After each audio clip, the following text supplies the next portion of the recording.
BFM Business et Tech Co présente De quoi je me mêle, François Sorel.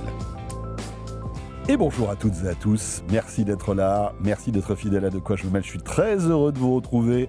Comme chaque week-end, on va évidemment plonger dans l'actu tech de cette semaine avec, vous le savez, deux parties pour ce De quoi je me mêle. Tout à l'heure, on va s'intéresser à une marque de smartphone encore assez méconnue, mais qui est très intéressante. Il s'agit de Nothing. Peut-être avez-vous entendu parler des Nothing Phone et tout l'écosystème derrière cette marque. Il y a de l'audio et pas mal de choses, des objets connectés aussi.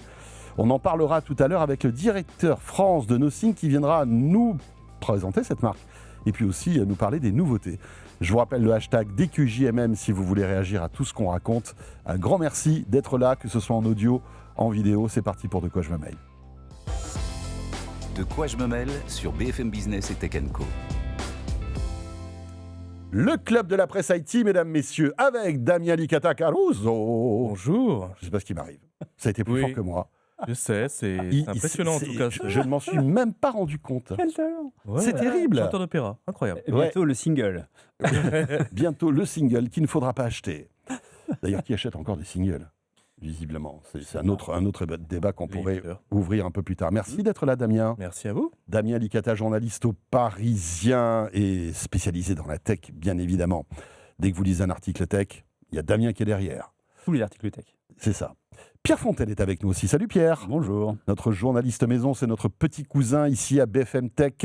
Il a mis son plus beau, comment pourrais-je dire, gilet truc compatible, bleu. Truc bleu. compatible avec le fond de quoi je me mêle. Merci beaucoup Pierre. J'essaye.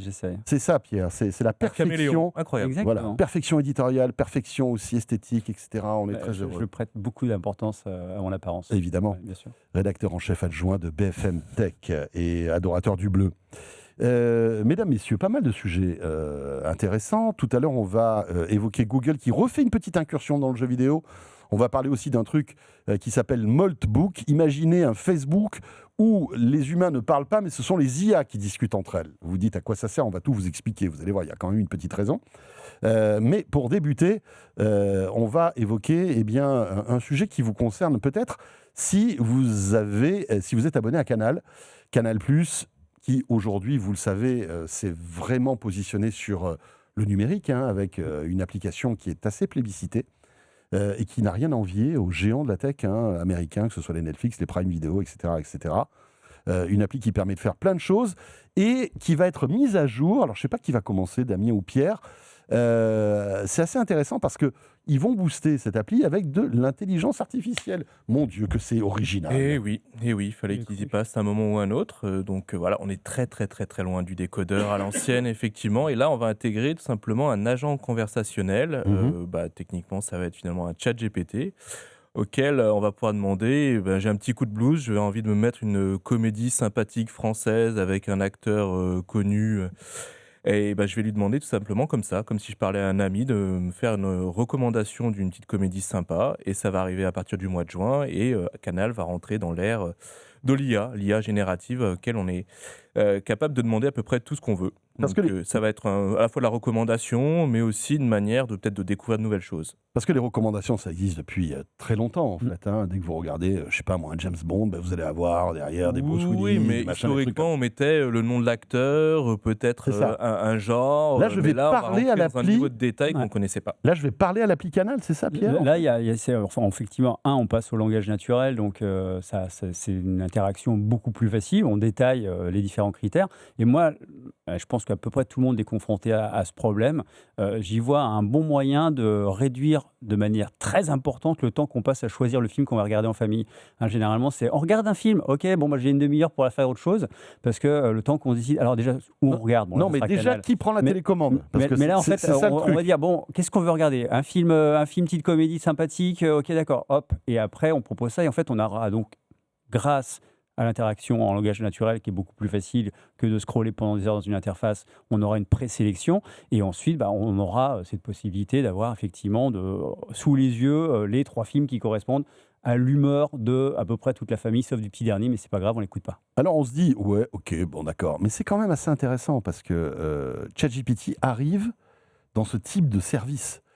finalement. Et d'après ce que j'ai, alors peut-être que ça m'a échappé, mais j'ai l'impression que MyCanal est l'un des premiers acteurs au monde à passer un accord comme ça avec ChatGPT, non ? Alors, je sais pas, je connais pas tous les acteurs de tous les pays du monde à le faire, mais il y a une chose qui est sûre, c'est que Canal, depuis quasiment toujours, et particulièrement sur son application et ses services numériques, est toujours en pointe, a toujours été très en avance. D'ailleurs, c'est très récurrent dans les keynote Apple que elle est citée en exemple. Elle est citée en exemple parce qu'il y a il y a une vraie culture de l'innovation dans les équipes techniques de Canal, ça c'est une réalité, indiscutable. Et puis il y a un vrai travail pour soit aider à développer des nouvelles technologies, par exemple de streaming, soit essayer de voir ce qu'il y a le mieux à tirer d'une techno. Et donc c'est pas complètement étonnant que le ChatGPT, en tout cas en l'occurrence une IA qui permet une nouvelle manière d'interagir face à son apparition dans l'application Canal. Alors, moi, la question que je me pose, c'est comment on va parler à Canal ? Excellente question, parce qu'il y a une option normalement dans l'application. l'application. On va derrière la télé, on tape derrière la télé, coucou. Il y a le petit micro dans l'application normalement qu'on peut utiliser. Donc, si on a une Apple TV, donc il faut avoir une télécommande avec un micro. Une télécommande avec un micro intégré, ce qui est. Cela dit, ça arrive de plus en plus. Oui, il y en a beaucoup. Ouais. Soit micro, soit il y a un champ de recherche et on tape depuis un smartphone éventuellement, un truc comme ça. Ça peut être aussi une solution. Mais c'est vrai que le vocal est quand même plus pratique. Ça rajouterait de l'interactivité, oui. On sait comment ça se passe en fait. Ils vont se créer leur propre ChatGPT avec les données de MyCanal ou je pense que c'est plutôt l'IA généraliste de ChatGPT qui. Je pense que pour éviter de se retrouver avec les recommandations de films qui ne sont pas disponibles, ça aurait été le modèle interagira avec une base de données spécifique. Ça me semble assez pertinent, même s'ils n'ont pas détaillé les choses sur ce point, ça me semble assez logique. Moi, ce que je trouve intéressant, c'est que de plus en plus, on dit que les LLM, donc la technologie de grands langages, de grands modèles de langage derrière ChatGPT et les autres, est l'interface du futur pour interagir entre l'homme et la machine. Et on voit que maintenant, on arrive entre l'homme et la machine que tout le monde utilise au quotidien, c'est-à-dire le téléviseur, et on y est, quoi. En fait, maintenant, on se retrouve à voir cette nouvelle façon d'interagir de manière hyper fluide. Et là, ce sera pour regarder la télé, ça facilitera le choix des films, le choix des émissions qu'on veut regarder. Et je trouve ça intéressant que ça arrive vraiment dans les mains du grand public, en fait. Parce que c'est même les gens qui n'utilisent pas de ChatGPT au quotidien, professionnellement, ou même les jeunes qui ne s'en servent pas pour faire des études, ils auront cet outil-là pour regarder la télévision. Et du coup, ça montre bien à quel point c'est rentré partout dans le quotidien, quoi. Et puis, vous allez voir, c'est une vraie tendance, c'est que le début. L'IA générative va arriver de plus en plus dans le divertissement. D'ailleurs, pas mal de constructeurs l'ont annoncé au CES. Il va avoir une couche d'IA maintenant dans les télés. Et notamment Samsung, qui alors lui, il va en avoir plusieurs, je crois. Oui, effectivement, Samsung et ses concurrents vont intégrer l'IA directement dans le logiciel de la télé, ce qui va apporter différentes choses. Déjà de la recommandation comme on pourra en avoir sur Canal, mais aussi par exemple, l'IA va pouvoir analyser ce qui se passe à l'écran. Vous allez voir par exemple un petit tailleur ou une casquette qui vous plaît bien, vous allez mettre en pause, vous allez prendre votre télécommande connectée et lui dire « Écoute, analyse-moi l'image et trouve-moi la marque qui apparaît à l'écran ».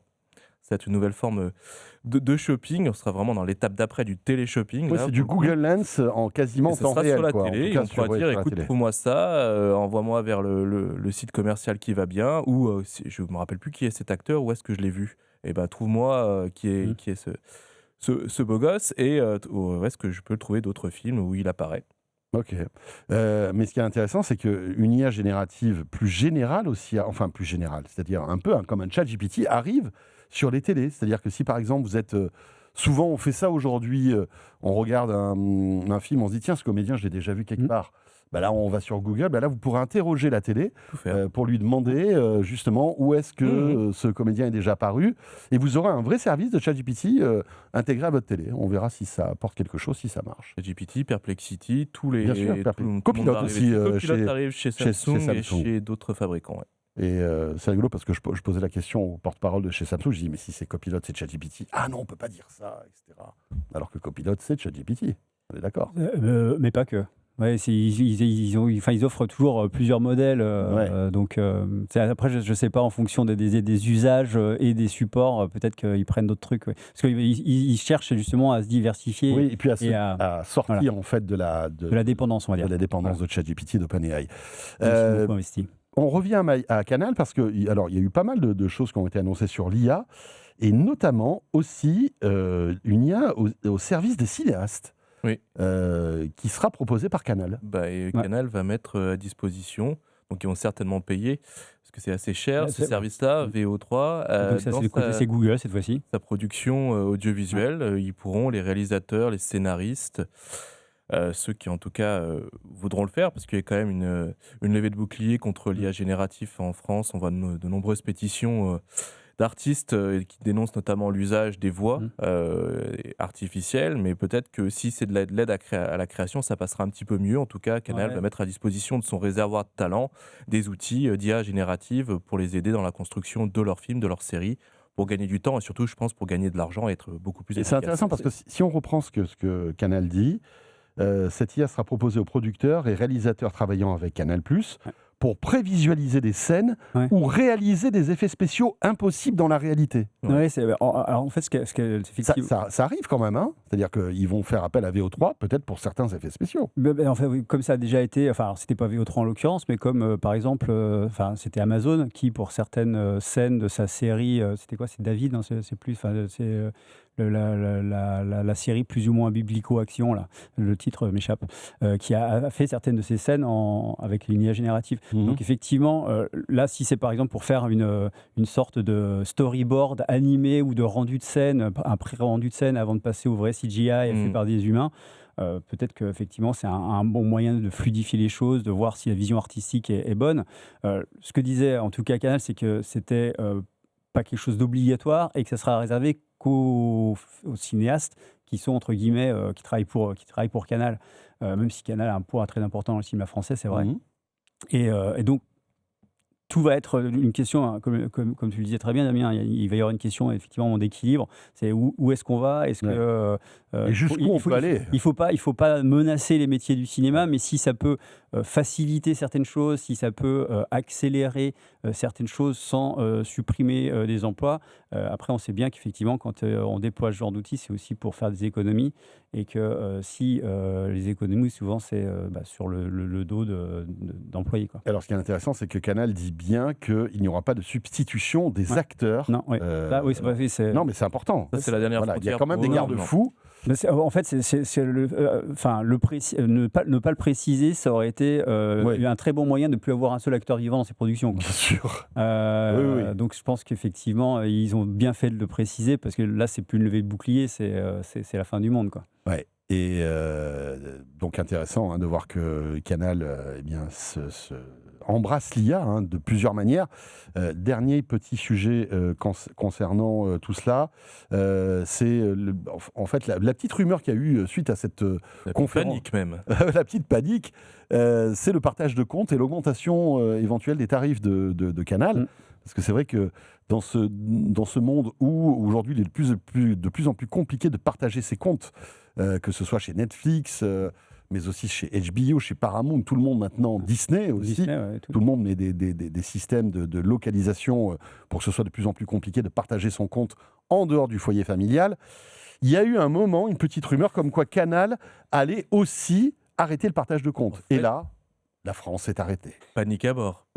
Panique à bord. Il y a eu en fait une conférence de presse de Canal en début de semaine, et il y a eu un bon vieux PowerPoint, et à la fin, c'était marqué... vieux PowerPoint. En anglais, je crois, en plus, en anglais, en plus, et c'était marqué des pistes pour diversifier les revenus et pour faire des économies. Donc, il y avait la troisième partie du slide, c'était potentiellement réduire les connexions multicomptes. Donc, les gens ont interprété ça. Maxime Saada a tout de suite éteint l'incendie sur les réseaux sociaux, sur Twitter, en répondant aux journalistes qui avaient sorti cette information-là, en disant qu'en gros, les autres le faisaient, mais que Canal+ ne le faisait pas encore. Il se réservait potentiellement l'option, mais ce n'est pas encore le cas. Donc, il a essayé un peu de calmer la tempête, mais il y a quand même une petite idée il y a quelques nuages s'amoncellent qui est dans leur tête. Oui. Disons que même si c'est pas un sens de l'histoire qu'on apprécie, c'est un peu le sens de l'histoire quand tout le monde le fait et quand il y a il y a une sorte de course à la rentabilité et qui passe par une augmentation du nombre d'utilisateurs payants.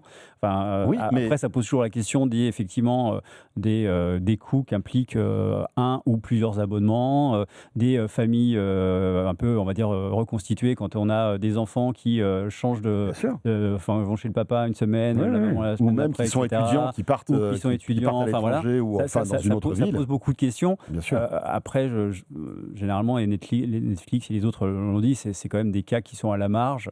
Voilà, et alors, on ne va jamais se réjouir de devoir dépenser de plus en plus pour regarder des choses, mais néanmoins, si on veut des bons programmes derrière, parfois, hélas, il faut payer. C'est même la règle, en règle générale. Mais sauf qu'on paye déjà.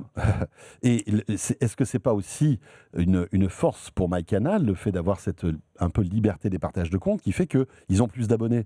Peut-être que demain, s'ils arrêtent, ou alors si on va dire, ils serrent un petit peu la vie sur ce partage de comptes, peut-être qu'il y a des gens qui décideront d'aller plus sur Netflix ou sur d'autres services, tu vois. Donc, à mon avis, il y a un petit risque quand même. Oui, forcément. Il y a forcément des gens qui vont dire, j'ai 3 abonnements, il y en a un que je partage avec des amis ou avec je ne sais pas qui pour réduire les coûts.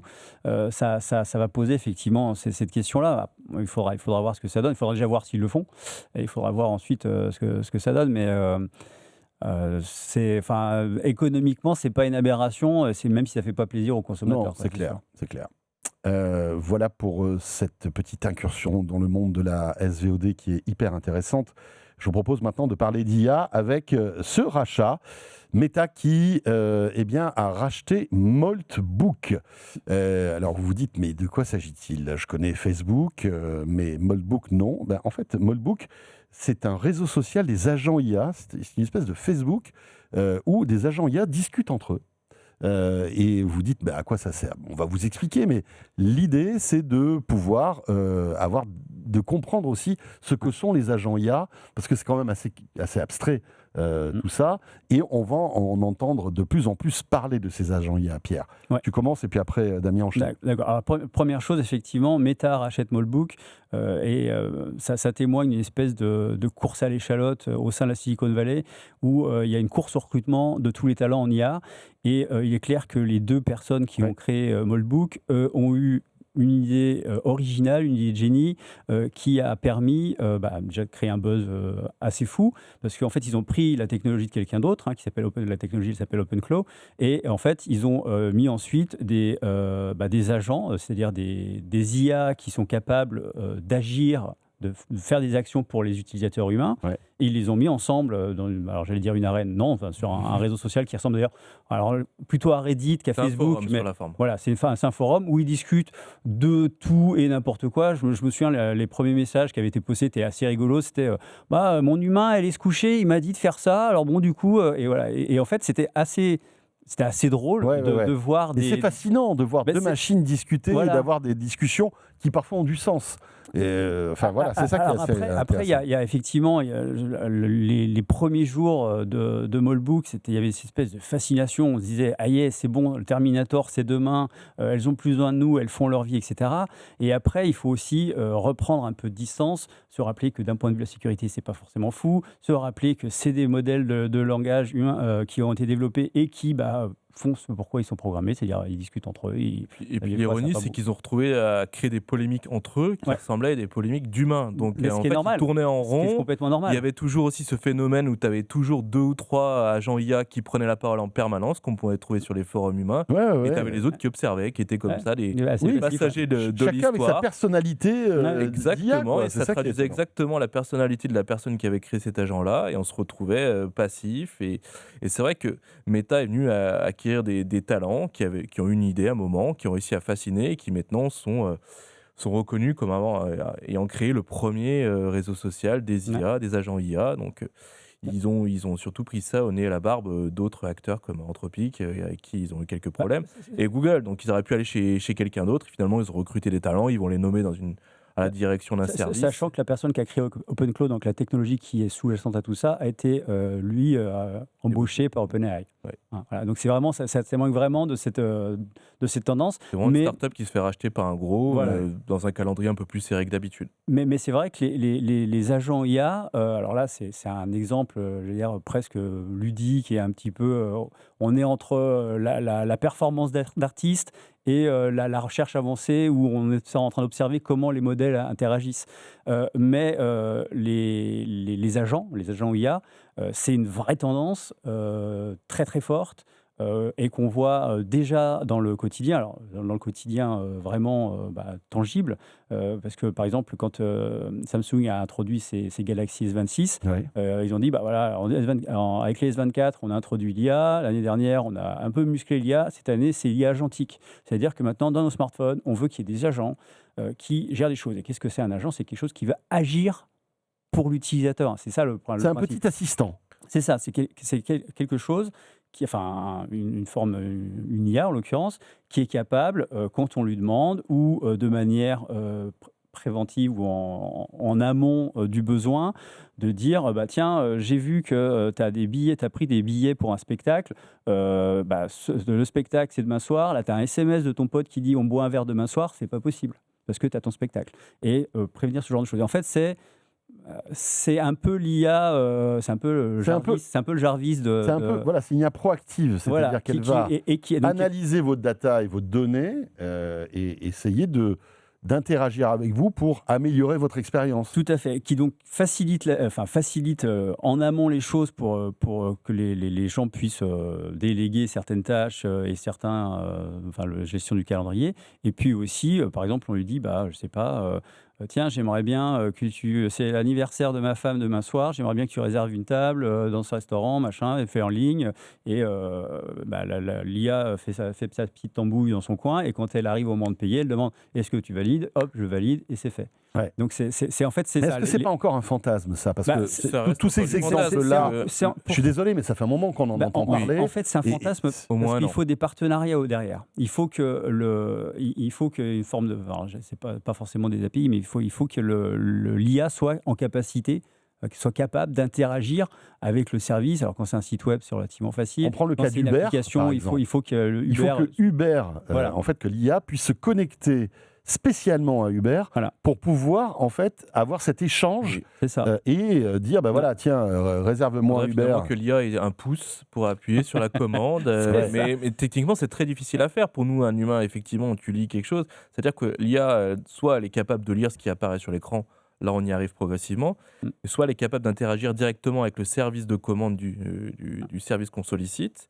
Et dans ce cas-là, il ne resterait plus que l'étape du paiement, mais c'est quand même l'étape la plus importante. Donc, est-ce qu'on est capable de déléguer sa carte bleue, son compte bancaire, à un ordinateur, à un logiciel hébergé on ne sait où? Je pense qu'il y a aussi quand même un petit blocage à la fois psychologique plus que technique. Et puis de sécurité aussi. Mais c'est pour ça que, pour boucler un petit peu, pour revenir à Molbook, c'est pour ça que c'est aussi intéressant de voir des agents intelligents interagir entre eux. C'est parce qu'à terme, l'agent intelligent de mon téléphone interagira avec l'agent intelligent du restaurant où je veux réserver un dîner pour l'anniversaire de ma femme, et ils vont se mettre d'accord, ils vont discuter. Il y en a un qui va dire « Ok, je te réserve la table », l'autre « Ok, je te donne les sous ». Et voilà, en fait, on en est au balbutiement, c'est évident, mais ça avance tellement vite que je ne sais pas si dans 2 mois, ça ne sera plus du balbutiement, mais carrément quelque chose de fluide. C'est assez difficile à dire, parce qu'en fait, il y a vraiment une avancée. Ouais. Enfin, ça avance très très vite. Oui, ça avance vite, mais je trouve que en fait, ces exemples-là, ça fait 1 an qu'on nous les raconte. Mais... Moi, je me souviens, ça avait commencé avec Alexa, le nouvel Alexa, et le Siri. On nous disait, tu vas voir, ça va être génial, tu vas pouvoir... Siri va pouvoir comprendre ce que tu veux avant que tu lui dises. Alexa va savoir que tu aimes bien les pizzas, elle va te proposer de commander une pizza, elle arrivera directement chez toi, etc. Et puis, on se rend compte que tout ça, c'est bien sympa. Oui. C'est un peu ce dont on attend. Et comme c'est un peu ce dont on attend, c'est un peu un fantasme. Donc, on en parle, mais j'ai l'impression que on n'y est pas encore, quoi. C'est la magie du marketing. Et d'ailleurs, on voit en ce moment... C'est pour ça que je me méfie un peu de tout ça. On voit, par exemple, OpenAI qui avait lancé aux États-Unis une instant checkout, donc qui était ce principe-là. L'IA faisait les courses et à la fin, tu arrivais, tu n'as plus qu'à valider le paiement. Ils sont en train de revenir dessus. Mais bien ils sont en train d'abandonner l'idée parce qu'il n'y avait pas assez d'interaction avec les sites. Ils n'avaient pas assez de partenariats qui leur ouvraient les portes, qui leur permettaient de connecter leur système aux services, qui se sont dit on va abandonner l'idée pour l'instant, on va le mettre en pause parce que c'est pas assez mature et parce que les gens ne sont peut-être pas forcément prêts. Et puis je pense que Amazon n'a pas envie que ce soit ChatGPT qui fasse vos courses à votre place, tu vois. Ça c'est évident. Il y a même des actions en justice qui ont été engagées, donc ou des menaces d'action en justice en tout cas. Donc, ces boîtes-là se heurtent aussi en fait, aux acteurs déjà installés. On en parlait tout à l'heure quand on parlait de l'application Canal. En fait, ces modèles deviennent une nouvelle forme d'interaction. Et quand on crée une nouvelle forme d'interaction, ça veut dire qu'on court-circuite toutes les interactions d'avant et qu'on doit redéfinir tous les cadres de ces nouvelles interactions.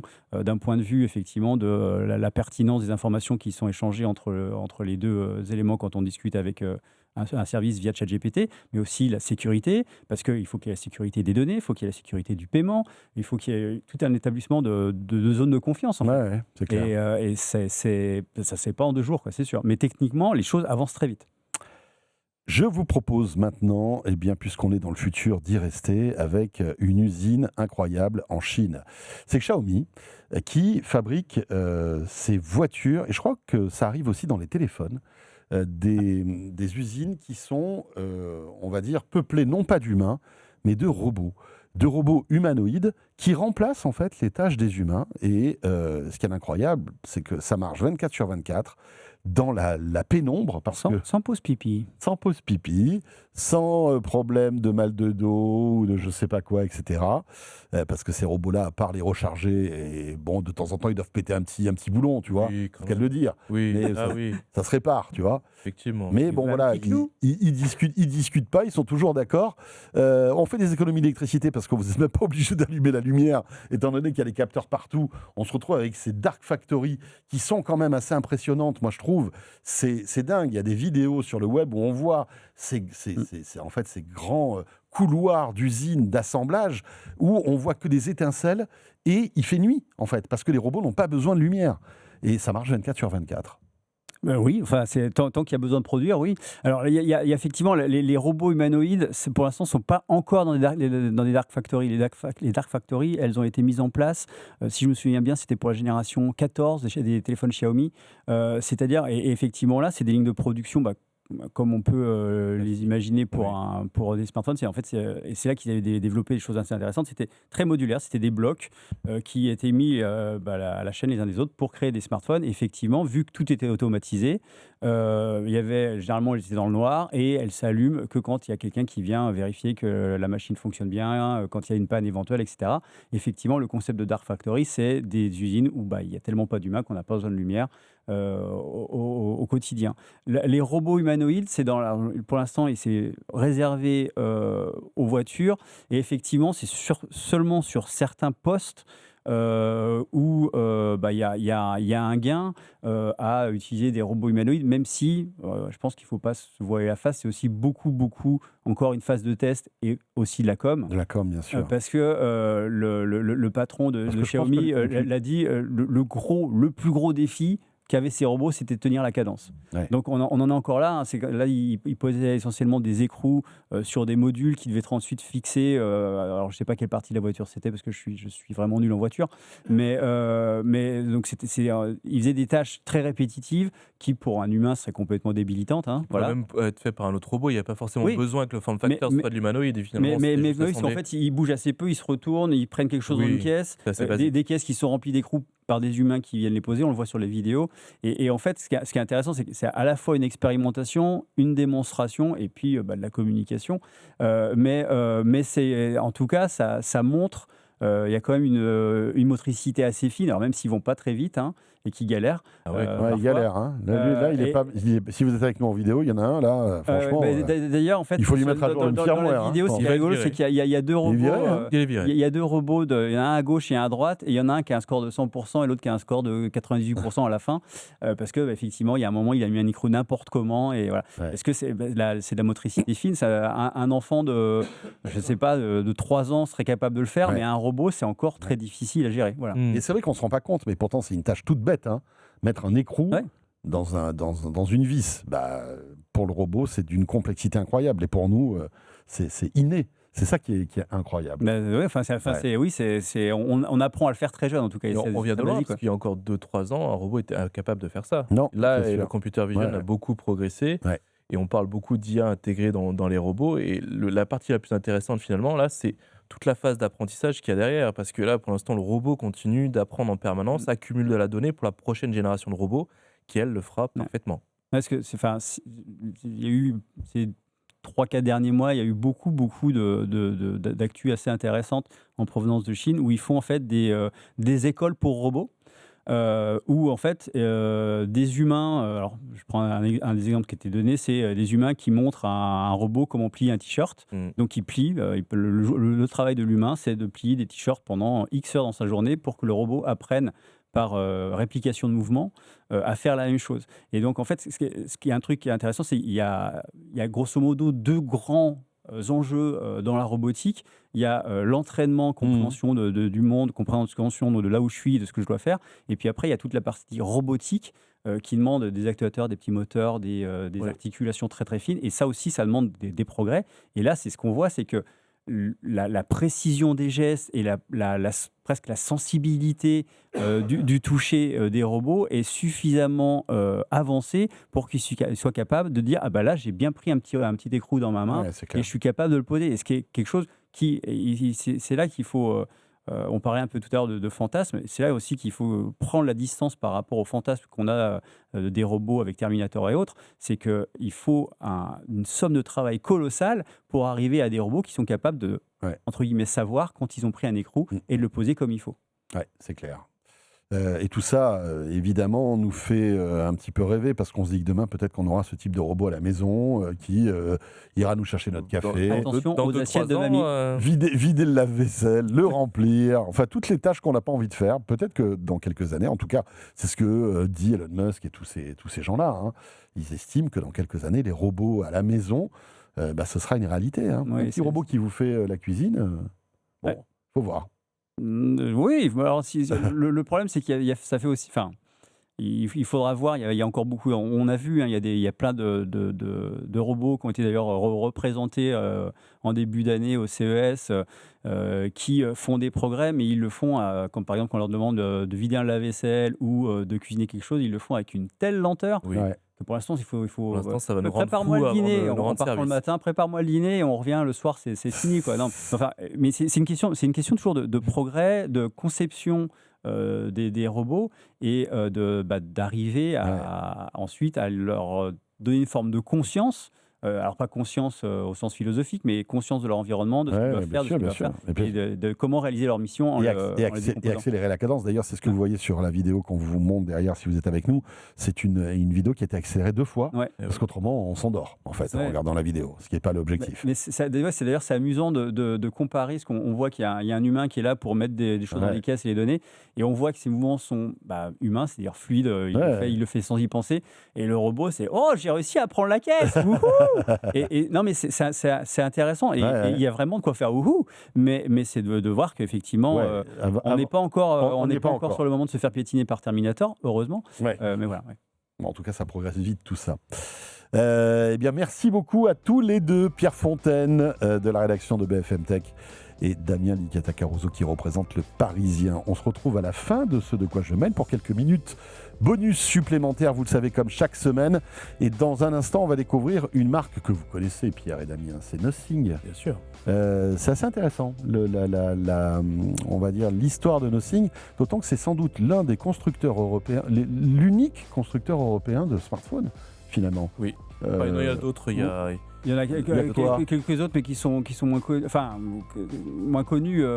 Si, on a par exemple, il y a des Fairphone. Il y a Fairphone, il y a les SPC, il y a Crosscall, il y a Doro, il y en a quelques-uns, mais qui sont effectivement pas avec le même volume et pas la même puissance marketing. Voilà, c'est ça. C'est surtout aussi le parcours de Nothing, qui l'a fondé, d'où il vient, etc. Il y a une belle histoire derrière. Voilà, et on va raconter tout ça dans un instant avec mon invité de DG France de Nothing qui nous rejoint sur ce plateau. Merci d'être là et à tout de suite. De quoi je me mêle sur BFM Business et Tech & Co.